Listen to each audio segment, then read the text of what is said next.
Чрез голямото, чудно изкуство аз отпивам от теб красота.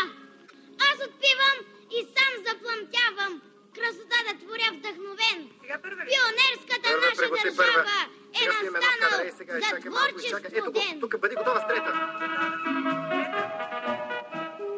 Слънцето ни гледа с радостни очи.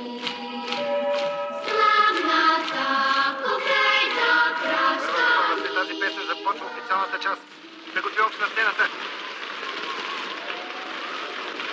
Наградата на Централния съвет на профсъюзите се дава на Христина Данева за повестта й "Контролните на 6 Б клас".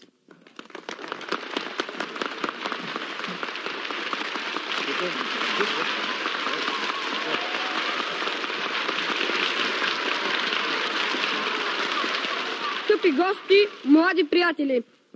От името на всички чавдарчета и пионери благодаря най-сърдечно на вас, създателите на прекрасните художествени произведения за деца, за голямата обич към нас, за неуморния труд, за творчески огън, с който пресъздавате щастливото ни детство. Пожелаваме ви здраве, бодро настроение, за да ни радвате с нови творби.